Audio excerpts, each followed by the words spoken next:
All right. Hi, everyone. Welcome. We're so glad that you're here with us today for our first session of Nurse-Led Care, Foundations and Sustainability. We're really excited about this learning collaborative. There's been a lot of interest, and we're really excited to have all of you here. My name is Kate Gleason-Bachman. I am a registered nurse, and I work with the National Healthcare for the Homeless Council. And I'm just going to get us started with a little bit of housekeeping and some welcome, and we'll find out who's in the room, and then we'll get to hear from our wonderful speakers today. So next slide, please. Just a disclaimer, this learning collaborative is supported by the Health Resources and Services Administration. The contents do not necessarily represent the official views of nor an endorsement by HRSA, HHS, or the US government. Next slide, please. So we are so excited to have some wonderful organizations joining us for this learning collaborative. There's been a ton of interest around nurse-led care, and we have some folks who know a lot about this and are going to share their experiences with everyone. So we're quite excited about this. And just for a little bit of information about learning collaboratives, these are spaces where they're usually 4 sessions. They're more of an intensive or deep dive than just a webinar. So we go a little bit deeper into a topic over the 4 sessions. We'd like them to be as interactive as possible and for people to be able to kind of have a space for learning and sharing and to meet peers. This is a bigger group than we often have. There was a lot of interest in this learning collaborative. So it might look a little different than it typically does because there's a few more of us, but we're really going to work to try to be able to allow folks to share information in the chat and to kind of know who's in the room. So that's the idea of learning collaborative. So this is the first of 4 sessions. It'll be at the same time every week for the next 4 weeks starting today.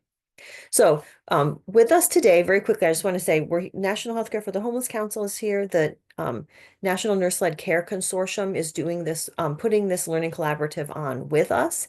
And then we have faculty who are joining us from the Colorado Coalition for the Homeless and from Circle the City. Colorado Coalition is in Denver and Circle the City is in Phoenix, Arizona. So we're so excited to have them with us today.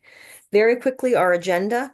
We're in the overview right now. We're going to use Mentimeter. If folks have used that before, that's a way to kind of all communicate and see who's in the room and find out where everyone's coming from. And then we're going to hear from the National Nurse-Led Care Consortium on nurse-led care models, some history of nurse-led care, and then introduction to kind of what nurse-led care can look like. And if any folks joined us last year at our conference for our learning lab, this will be a little bit of a review of what we did there. And then we'll be diving deeper into future sessions.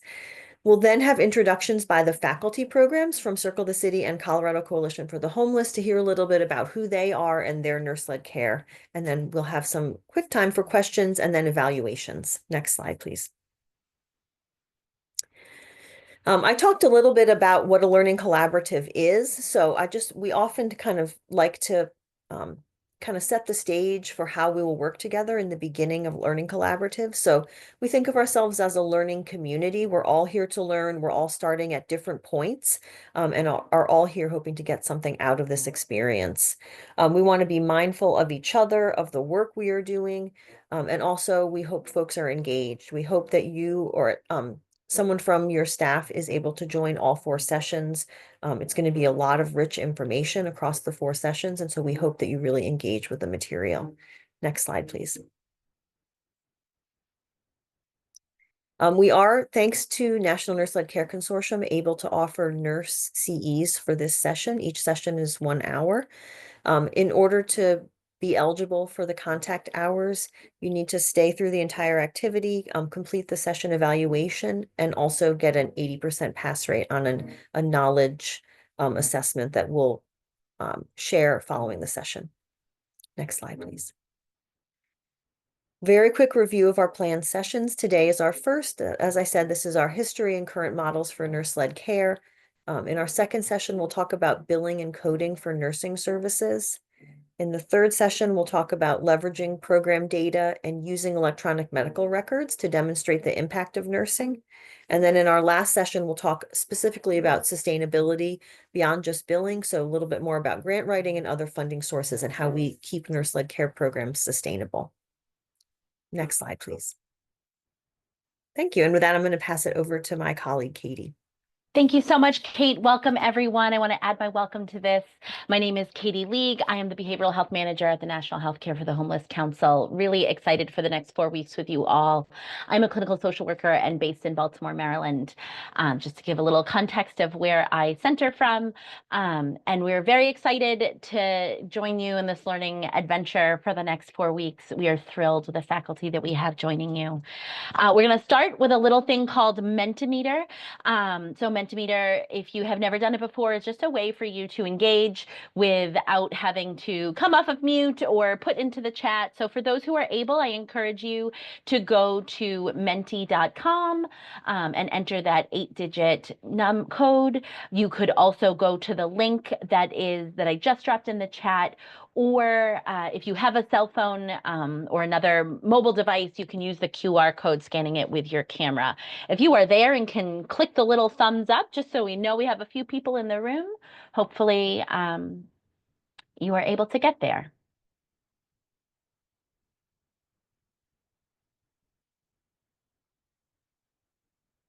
We're going to go underway here. Oh, excellent. Looks like people, fantastic, already launched right to the first page. Perfect. So this is a great opportunity for us. You can tell us where you are hailing from. If you are on a small screen, it is probably going to be difficult to get the exact spot. Sorry about this. Sometimes Mentimeter has a mind of its own. But really excited, such a great array, really across the country, participation, really thrilled to have you all. Thank you for making time for these sessions. So our next Mentimeter question is, what type of staff would you identify as? We know you all wear so many hats. And probably have lots of titles. And so we recognize that you might just need to pick whichever one that you identify with most today, or maybe the last role that you played within your organization before joining us. So lots of administrations, providers, lots of RNs, LPNs, thrilled to have you all. You are in the right place. This is exactly who we are catering our content to. So thank you all. And thank you for this great participation in it. My screen is black, so I don't know if this one is coming up for you all. It is the introducing yourselves. And if I'm going to go ahead and move on, only because I am not seeing it. And so I am unable to read off, but thank you all for participating in that. And without further ado, I'm going to hand it over to our friends at the National Nurse-Led Care Consortium. Jillian? Thank you, Katie. And hello, everybody. Good morning or good afternoon, depending on where you are calling in from. And I'm Jillian Bird. I'm a master's prepared registered nurse. Prior to coming to the National Nurse-Led Care Consortium, I worked in maternal addiction in Philadelphia. I wanted to just give a quick overview. The National Nurse-Led Care Consortium is a nonprofit public health organization, and we are working to strengthen our community health through quality, compassionate, and collaborative nurse-led care. We are an affiliate of Public Health Management Corporation, which is located in Philadelphia, Pennsylvania. And we are a mission-driven organization, really focusing on advancing nurse-led healthcare through policy, consultation, programs, all to reduce poor health outcomes and to increase access to primary care and wellness needs. And we are very, very pleased to be involved in this process here with you today and supporting our colleagues at NHCHC to engage in this important discussion on accessing comprehensive healthcare. So we can go to the next slide. And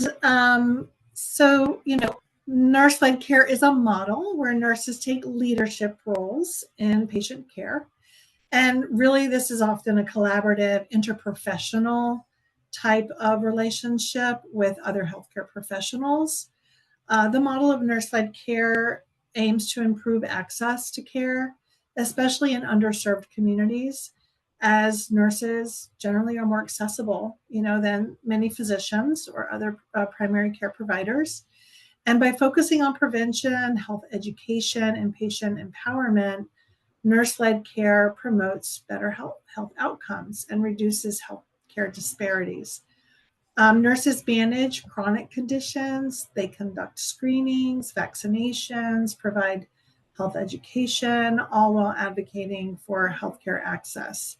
And their compassionate, patient-centered approach, including community outreach, home visitation, all these things, improves wellness and reduces preventable illness. On the next slide, we have just a pause here for me to just kind of address a little bit more about the importance of nurse-led care in this time. Our healthcare system is really evolving. And we are seeing an increased rate of, our aging populations, chronically ill and vulnerable. And so the nurses, like those at NHCHC and NNCC, as well as all of our health centers nationwide, use the nursing model of care to address these changes and play a crucial role in primary care. And so again, just reiterating that, we're really looking at expanding access to primary care. And over again, we see the importance of the role of not just nurse practitioners, but also registered nurses in achieving that goal. So we'll look briefly at how nurse-led care has evolved, its significance today, and the different models that highlights nurses' critical role in healthcare delivery. So our next slide looks at someone we're all very familiar with, even if you're not a nurse, and that's Florence Nightingale. So this is just a little peer into the early roots of nursing.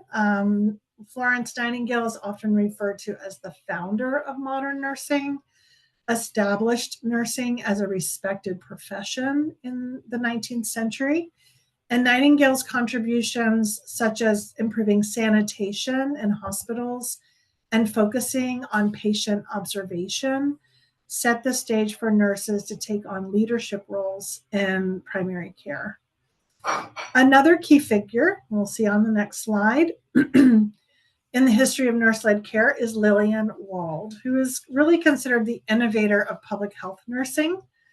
Wald understood that illnesses weren't just about the disease, but also intimately connected to those social and economic conditions that contributed to poor health. She focused on providing care to underserved populations, especially in urban areas, and emphasized the importance of addressing what we might be calling today non-medical drivers of health. Wald's work laid the foundation for public health nursing that we know of today.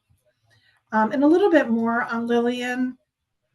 In 1893, at just 26, she founded the Henry Street Settlement. If you have the opportunity to visit that in New York City, it is a museum that you can visit. And this was a community-based healthcare service in New York City's Lower East Side to serve residents in the tenement housing. And she recognized diseases, for example, like tuberculosis, were really rooted in poverty and poor living conditions, that addressing these underlying issues was key to improving health outcomes. So she was really a part of that settlement movement where individuals chose to live in settlement with communities that they were providing services to. And that extended beyond healthcare to all types of opportunities for like improvement of individuals' lives. So she's really an important figure in that movement.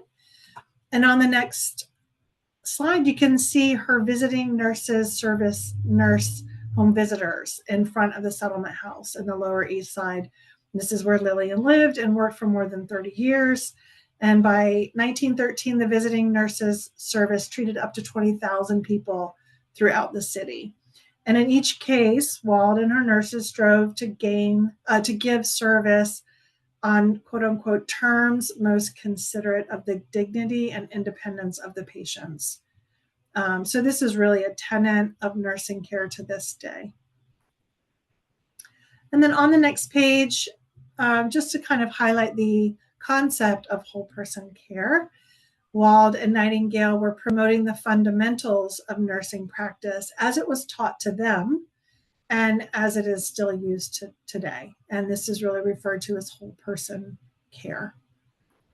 And on the next slide, you can just see some examples of various nurses practicing in community. So nurses really begin to take on this healthcare leadership role during the 20th century. The role of nurse-led care began to expand, and especially with the development of nurse-managed health centers. These centers were designed to provide affordable primary healthcare services, particularly in underserved areas. And as advanced practice roles like nurse practitioners and clinical nurse specialists grew, nurses became integral leaders in managing patient care and really demonstrated that nurses could fill a gap in healthcare delivery and improve outcomes.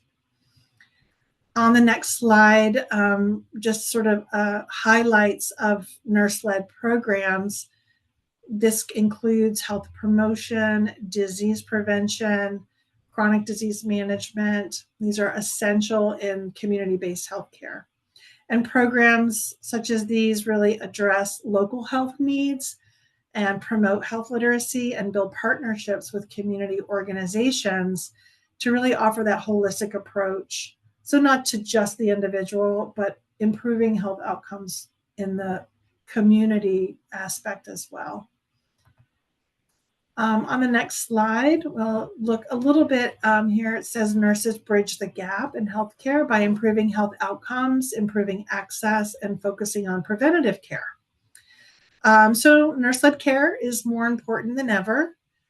Nurses are often the first point of contact in primary care settings, especially in underserved communities. They play a critical role in reducing healthcare disparities by offering accessible care, particularly in areas where physicians are in short supply or other primary care providers are in short supply.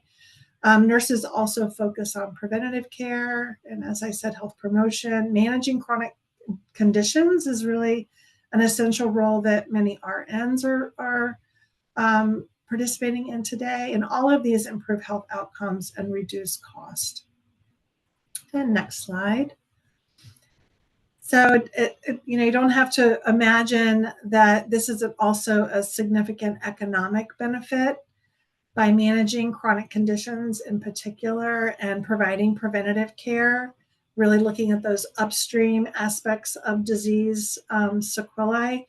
We can really see that nurses help reduce the need of emergency care, hospital admissions, and expensive treatments.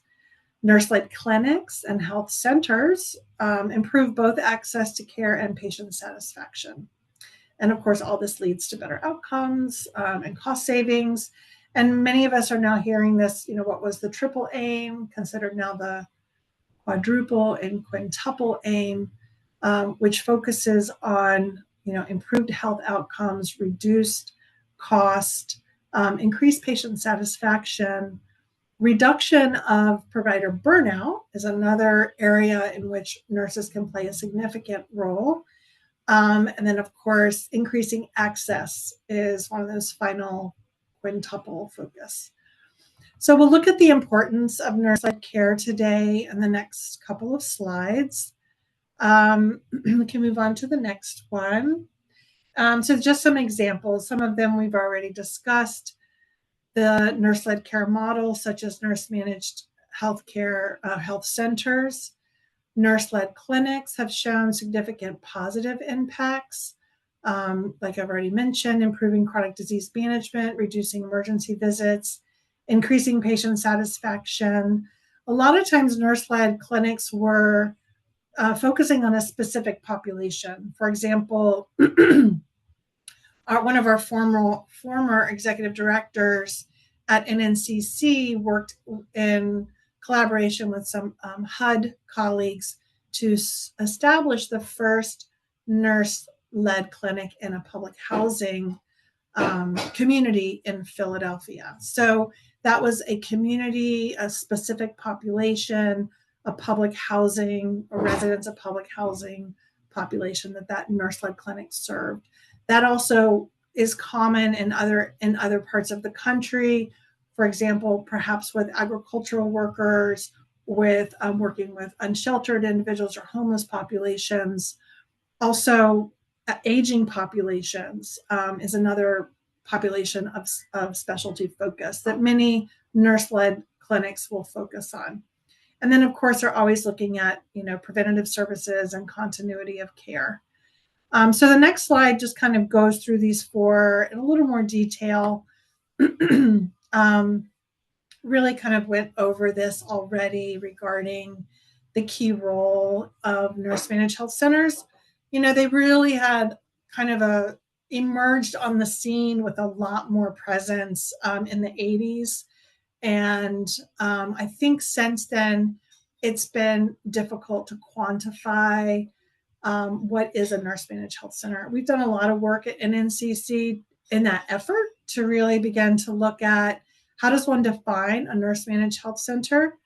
And one of the ways we've done that is by using our UDS data to look at nurses in leadership roles, to look at FTE that are high levels of nurses, and to just try to begin to dig into that data. So what we do know is that significant numbers of federally qualified health centers do have nurses in leadership, and many of them have begun and understand the importance of utilizing nurses on their workforce. So the next slide talks about one way that this is really demonstrated, which is mobile clinics. We see this over and over again. Individuals that are managing a clinic on wheels. So these are nurse-led clinics. They are driving them into the specific populations. It could be into an encampment or a tent community. It could be in rural communities in partnership with community organizations.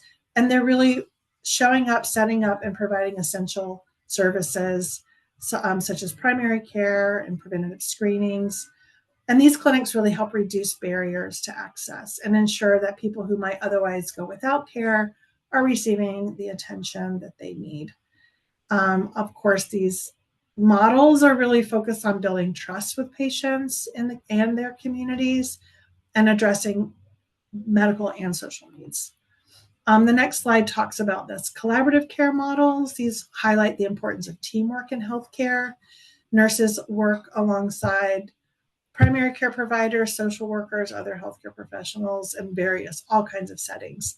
And so just to highlight that nurses do play this pivotal role in that coordination of care, really can be utilized in team-based care because nurses have integral to their licensure a lot of autonomy, especially in the realm of nursing diagnosis and treatment and care planning. So these models have also been shown to improve patient outcomes, in particular when managing chronic conditions. The next area that we're seeing a lot with nurse-led care is regarding telehealth, even telephonic health, like really getting on the phone and calling in and checking up with individuals regarding that chronic disease management, but also infectious disease management. So really supporting individuals in their management of and treatment, for example, of tuberculosis or hepatitis, things like this. And then in that managing telehealth services, registered nurses are able to manage teams of coaches that are RNs or LPNs or LVNs, and really providing access for individuals that might be in remote or underserved areas. And then just very quickly, just, each of these next slides are sort of just to highlight other kind of technical care models that are being utilized more and more. So chronic disease management. Again, the next slide talks about health promotion and preventative services. RNs working in collaboration with community health workers. We've seen a lot of models that have demonstrated tremendous impact and outcomes when it comes to increased routine screenings for cholesterol, for cancer, breast cancer screenings, as well as linkage to mammograms, for example, or linkage to treatment. Areas of health promotion like smoking cessation, nutrition, healthy heart initiatives. There's a lot of community-based nursing with RNs working closely with community health workers to promote wellness. And hopefully we'll have a lot of opportunities in the later sessions to look at what are the opportunities that you may see within your community that you may be able to create programs or implement programs to support your patients. We talked a little bit about telephone triage and health coaching, but this is just to really encapsulate that as, having an on-call RN who's able to triage, provide advice, give guidance, manage health conditions over the phone, tremendous decrease in emergency department utilization, and instilling confidence, in your system of support for maybe a pediatric population or an aging population. And then, of course, very familiar probably to many, many of us here is that case management and care coordination.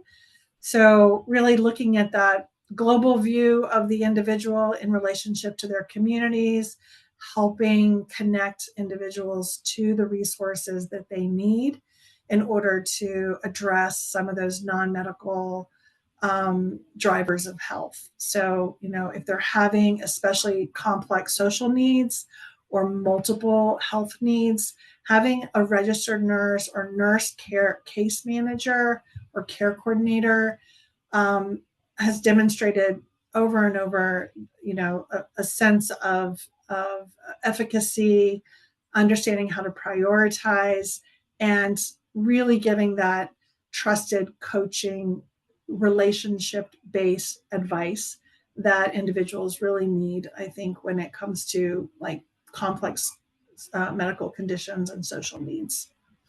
And then just the final few before I wrap up here. Of course, we know very well about vaccination clinics, really helping at-risk populations receive timely vaccines. That could be pediatric-related vaccines, flu shots, vaccines for chronic conditions like pneumonia and shingles. Another area, of course, is family planning services. This can include counseling, contraceptive prescriptions, and patient education on women's wellness and care.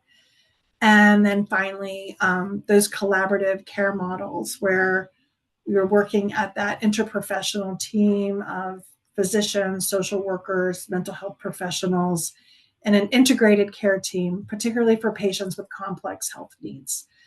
So really the nurse can kind of be in there, keeping that whole person perspective in those interprofessional teams. So just in conclusion, we really wanted to take this as an opportunity to highlight that rich history. We can go on to the next couple slides, kind of barrel through those. There we go. The rich history from Florence Nightingale to Lillian Wald to today's advanced nurse-led models, and to just really emphasize that nurses continue to play an essential role in improving access to care. They play an essential role in responding to emergencies of all kinds, weather emergencies, man-made, non-man-made emergencies, promoting healthcare access, and managing complex health needs. So really moving forward, we would love to be that voice that's really advocating to promote and expand nurse-led care models in all of our primary care settings, particularly within those community health center settings. And we really want to promote and advocate for supporting nurses in leadership roles and recognizing that they will be key to building more effective, accessible, and sustainable healthcare systems. So with that, thank you so much for your time, and I look forward to participating in the remainder of the Learning Collaborative. Thank you. Thank you so much, Jillian. National Nurse-Led Care has been core partners in planning these series. So we are so grateful to you all with your brilliance and your wisdom and just collaboration. So we are now going to jump into an opportunity for you to meet our faculty that'll be joining us along these 4 sessions that are all linked. So they're going to spend a little bit of time giving you some context of their programs so that as they present over the next several sessions, you are going to have a little bit of core understanding of the perspectives that they are bringing and their organizational kind of structure to help you understand a little bit as you're hearing from them and their expertise. So we're really grateful and excited to have with us colleagues from the Colorado Coalition for the Homeless. April, I'll hand it over to you. Thank you so much. Hi, everybody. I'm April Kroll. I'm the Director of Nursing for the Colorado Coalition for the Homeless. Over the next couple weeks, you're going to get to hear from several colleagues that I work with. If you want to go to the next slide. Today you'll be hearing from me just kind of an overview of our programs and what we do and how we function in a nurse-led environment. And then you'll get to hear from Andy Grimm and Teresa Helwig, who are our operations officer and then our director of revenue cycle, to talk about how those components kind of work into this as well. So you can go to the next slide. The first program that I want to highlight that we do at Colorado Coalition for the Homeless, and the first thing I'll say is that we're a nonprofit that's been operational for the past 40 years. We just had our 40th anniversary this past spring. We really kind of have several tenets that CCH works towards. We have housing, our housing arm, our healthcare arm, our advocate and education arm, and our supportive services arm. So all 4 of those components really work together to make our organization what it is. I'm going to lean a little bit heavily into the healthcare side for obvious reasons. And so the first thing I'll talk about is our Stout Street Health Center. This is located in downtown Denver. Last year, we served over 15,000 unique patients, which was pretty exciting. The year before that, we were over 17,000, and that stretched us a bit. So we're trying to find our kind of happy ground there. But it's a really big patient population that we get to serve. We do work under an integrated health model. So that means that within the walls of the Stout Street Health Center, when a patient comes in, they have access to a medical provider, a PCNP, whether that's an MD, a DO, a PA, or an NP. We have dental, we have behavioral health, psychiatry, nursing, case management. We even have a full pharmacy that's within the building that patients can pick up all their prescriptions for free. In fact, everything in the building is free. And so that's a really valuable tool that we have, that we can see a patient and prescribe straight to the first floor of our lobby. When we look at what is nurse-led about our Stout Street Health Center, the thing that I really wanted to take just a moment to highlight is the nurses here are super autonomous. They run their own schedule. They run their own kind of panel for the day. So they'll have their schedule built, and sometimes it's wound care and foot care, injections, education. But those nurses really do run pretty seamlessly. They're there to assist. If a provider needs a nurse consult, they'll call in a nurse consult. We can call in a provider if we know we're seeing a wound that looks infected. We'll call for backup and say, I think this person needs antibiotics. So it really is meant to be very collaborative, but the nurses are very independent of the work that the providers are doing. What's really exciting about the Stout Street Health Center over the next probably 6 months is that we're going to shift our work a little bit, the nursing staff, into a population health and quality outcome focused work. So we're going to create a model where our nurses are they have their own kind of cohorts of population with chronic medical conditions, and we're going to work really actively to outreach those patients and see if we can move the needle on some of these chronic things that we're not moving the needle on right now. So we're going to see if we can start to be very intentional in a nurse-led way about getting these diabetes under control, this hypertension under control, these things that we know are going to kill our patients or cause at least, a really decreased quality of life. We're gonna use the nurses to lead the charge to trying to work on some of these changes. And so that's going to be happening over the next 4 to 6 months, and we're really, really excited about it. Next slide. We also do our street medicine program, which is nurse-led. So that started in 2020 as just a single nurse. And now 5 years later, we're up to 5 days a week with a provider, a nurse, a medical assistant, and a MAT peer. Our nursing leadership in that for this department really focuses on operations and logistics. Where are we going? Who are we seeing? How do we follow up? Where are the referrals? And then thinking strategically about how we grow the program and how we keep track of everything across Denver Metro, which is a really, really big area. Next slide. I'm going to shift for a second to Rachel Miller, who's also on the call, who's our nursing manager for Housing Supportive Services, to talk a bit about what they do. Hi all, I'm Rachel, as April mentioned. I've actually been with the coalition for quite a while, and we in this program, Housing Support Services, we use two models of care: the Housing First and assertive community treatment, in which it's a multidisciplinary approach to provide services to clients' homes. So we have it's a team of case managers, peer. The psychiatrist is with us, and behavioral health team, and we are working closely with the providers. And now at this point, starting out, we didn't have providers coming to our CCH properties, but now at a few, it's with my support, we've been able to operationalize providers coming to the home, which really removes barriers and helps with the complex medical chronic conditions our clients currently experience while being housed. Let's see, what else, April, did I miss? Oh, that's great. Yeah, I think that's it. Thanks. Rachel, we'll need the next slide. And then the last program I wanted to highlight was our Recuperative Care Center. This is located right behind our Stout Street Health Center, and it is a 75-bed medical respite that's targeted at people experiencing homelessness with acute medical conditions.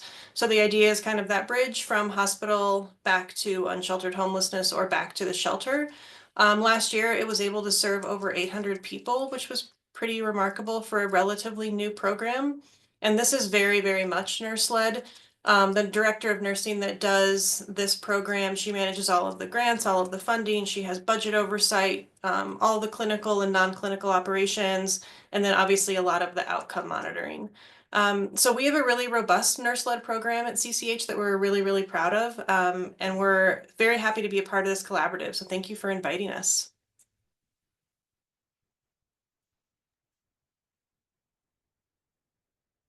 Thank you so much.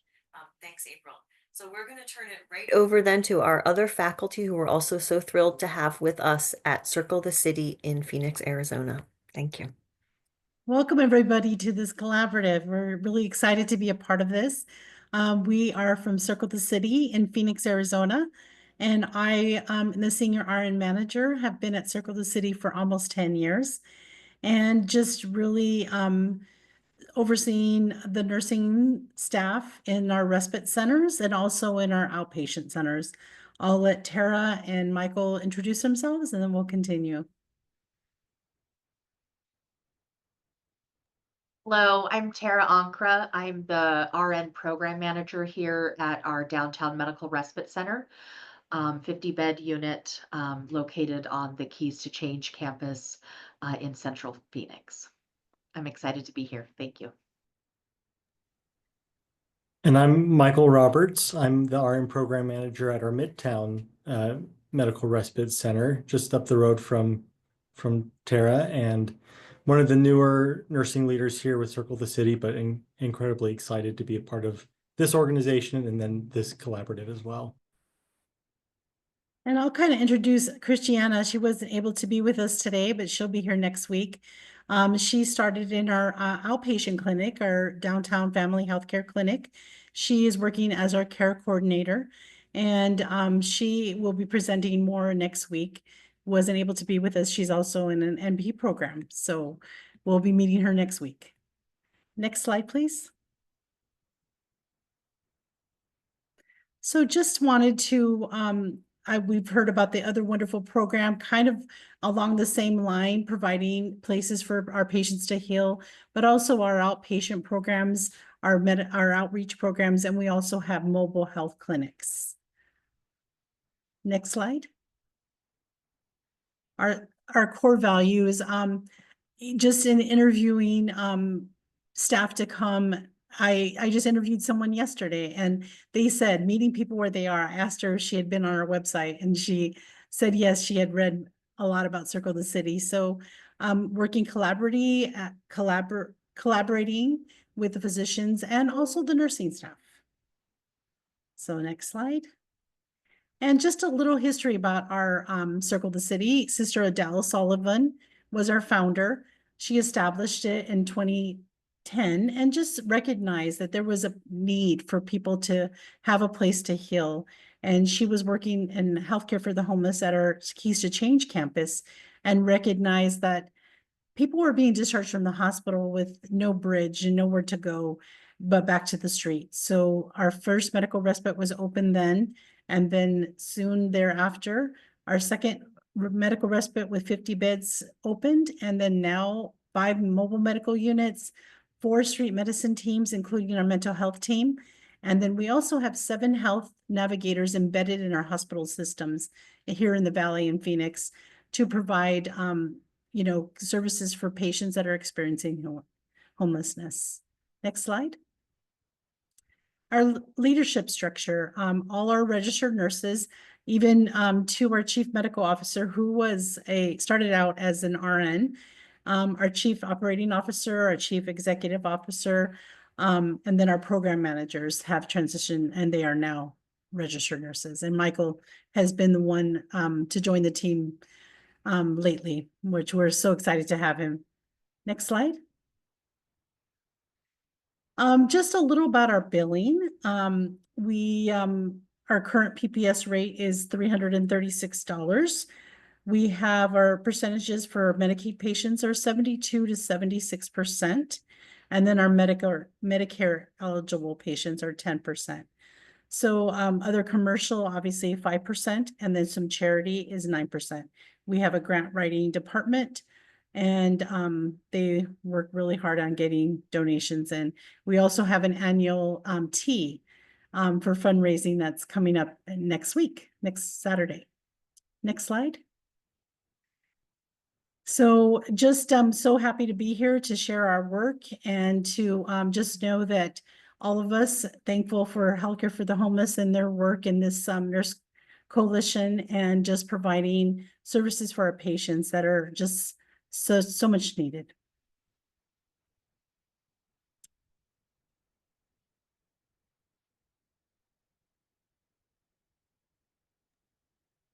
Thank you so much.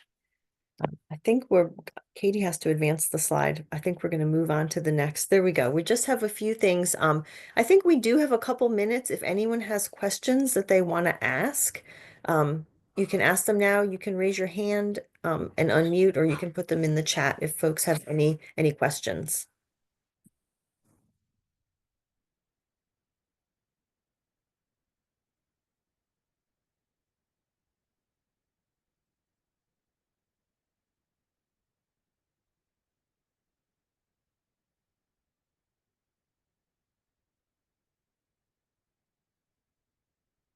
I think one question I'd love for the two programs to share a little bit is about how you talked a little bit about how it evolved, having more nurse leaders within your organizations, but I'd love to hear how, if any challenges you faced in terms of having either community or even maybe organizational buy-in. I know we're going to talk a lot about the logistics of how to make the funding portion of it work, and that's certainly one thing that often is on organizational mind. But in terms of just having maybe this shift in approach, either from the patient's perspective, community perspective, or organizational.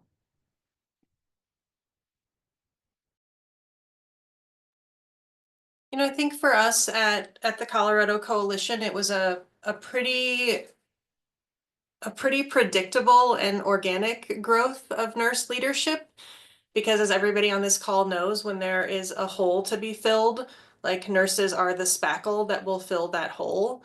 we do all the things, right? And so I feel like it happens pretty naturally that if your organization stays around long enough, you start to realize that nurses are the leaders that are reliable and high quality, and you will get the product that you're asking for when you put it in a nurse's hands. So for us, I think that particularly our recuperative care center, they found this like unicorn of a human. If anybody knows Mariah Nunley, who is not only a nurse, but is also this brilliant operations manager. And so I think when you find one of those, and she's been with the organization for 7 years, it just brings so much credibility to the idea of nursing as a leadership. And then it just opens the door wide to continue growing and growing and growing.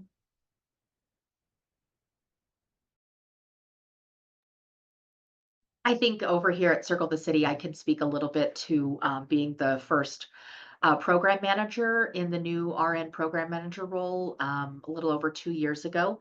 I actually started here as a care coordination discharge nurse and transitioned over to this leadership role. And I think I knew what I was getting into, which was great. But also, we have a little bit of a shared leadership structure here. And so I'm managing a 50-bed medical respite unit, but Margarita is working with our nurses and managing the nurses. We have our medical director that's managing our providers.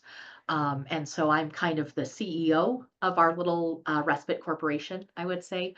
And so finding the transition to having a nurse in that role has led to, we've talked about in our previous presentation that we have a shorter length of stay. We've worked on increasing our quality metrics. All of those things are very much a nursing uh, program where we're looking at leading into really providing the best care we can for our patients. And so being able to manage the budget, but also looking at health concerns, having follow up with patients. All of that was kind of very organic, where we looked at, what are the gaps we're looking at here? And, can we have somebody who doesn't really have the healthcare experience manage this role? And we found all of the benefits of having somebody on site that has that eye for the clinical side, but also the administrative side. And that's the beauty of nursing, is that there's so many facets and so many things that you can focus on. And really, this company has benefited so much from the nurses here that lead all of these teams. And it's been really great to work collaboratively.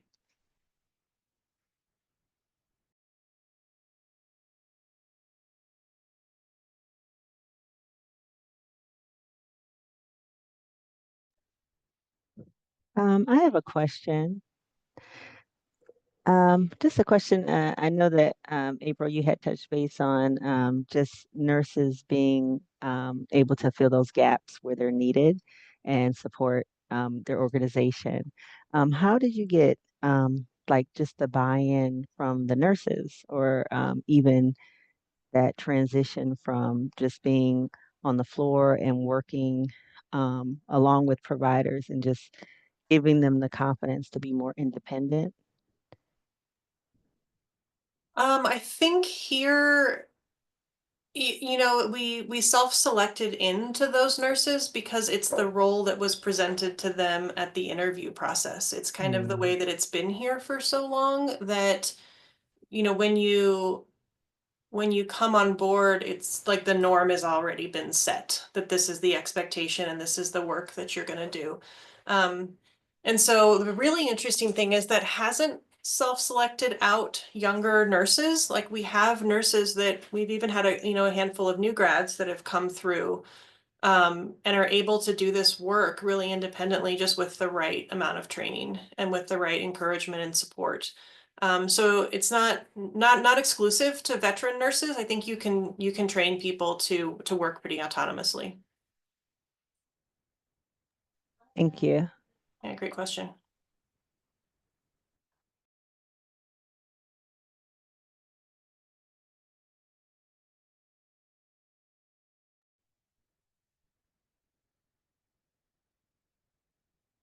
Thank you all so much. I regularly say at HCH Baltimore, nurses make the world go round, because I do believe they are the glue of all of the programs. They often serve as the bridge. Those of us living in the behavioral health side of the world, nurses are often the bridge to medical providers. If you're not in a fully integrated care team, I think there's such key pieces to that. They also have their approach is so similar to people like community health workers and case managers who are very often having conversations with people at a more personal, less rushed pace sometimes of that providers have to work at.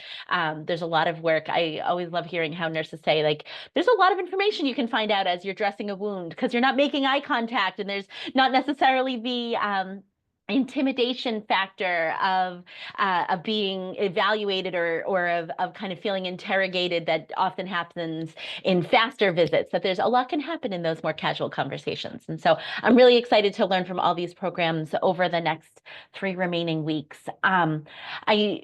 As we're going to talk a few more details, starting with, I know this is really important to people, and so before we end, we still have some more content, but we want to drop this link. Kate, if you are able to, there, as we said, in order to be eligible for the nurse contact hours, we're very grateful to our partners at the National Nurse-Led Care Consortium who are able to provide these continuing ed contact hours at no cost to you all, but there is activity cost, the cost of your time. So you are here. So what you need to do is complete the CE quiz as well as the poll questions, which we are going to launch in just a moment. I will do that.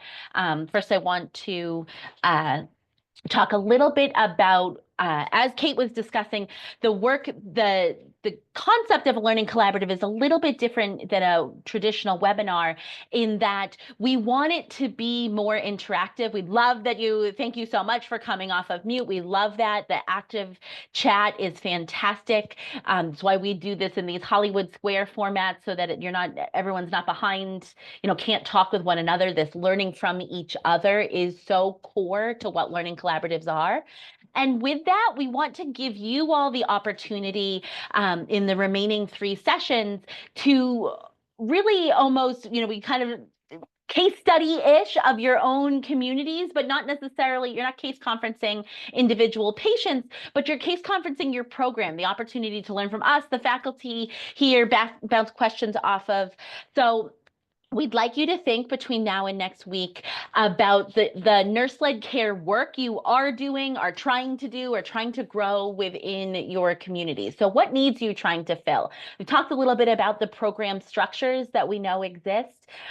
For those of you that have nurse-led models, what are you doing? What gaps anytime you implement a new program, it generally highlights other gaps or other areas that as soon as you start addressing one need, it reveals more. So what are you trying to fill? Even if you are doing this work, what is your next identified gap that you're trying to fill or a need that you're trying to address from your community? How do you use or how are you hoping to use nurse-led care to fill these needs, to meet these needs?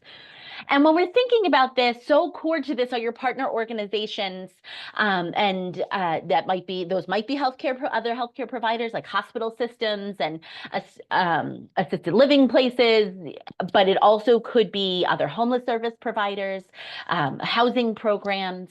And then what are your top 3 biggest challenges? So this is something we really hope to do over the next 3 weeks, is to hear a little bit from you. And Kate and I will be reaching out to see who would like to chat a little bit more about this and really utilize and capitalize on these great resources we have of the faculty. I am going to launch the poll now. As I said, it's a really important part of being able to get those contact hours. So please take the time to do it. It also is so essential for us to make sure we are meeting the mark here, that we are doing what we promised we would do, what we said we would do. And we have 3 remaining sessions. So please do reach out to Kate and I if there are things that you have the welcome content, the welcome packet that showed what the remaining content will be. So if there's more things that you are hoping to accomplish, let us know, because we can talk to the faculty about how we can maybe meet those needs. So we do have 3 remaining sessions. We are doing this 4 consecutive Thursdays in March. So March 13th, March 20th, and March 27th. We have listed the times. I am East Coast, so 3 p.m. p.m. Eastern. We will see you after daylight savings time, which happens over the weekend. So our friends in Arizona, we have the great fortune to go out to Arizona last year for our conference, and the time zone different, the amount of time difference we had switched over the course of the planning, and this has racked my brain always. So hopefully your computers will do that automatically for you, and the Outlook calendar invite should have adjusted accordingly. But here's what it is listed as for our times. And with that, thank you all for joining us for our first session. We're thrilled to have you all here. The attendance was incredible. As we've mentioned, we are going to have the recording of the didactic portion available of the session. We encourage you are welcome to bring, now that you know the topics, if you have colleagues within your organization that would like to come specifically for other topics, they are welcome. We do ask that you not share this outside of your organization. Believe it or not, the demand was so high, we did have to have programs, we had to say that we could not invite them to this space. And the reason is we want to keep this small-ish so that there is this opportunity for interactive learning. And so we do ask that you respect that and keep within your organization, although we do absolutely welcome your colleagues within your organizations. So with that, thank you so much for completing the polls, and take time to catch that link. We will send it out again in a follow-up email around the continuing education, but take a few moments to do that so that we can match all that up and track your continuing ed credits for you. Thank you all. We will see you next week. Have a great day, everyone.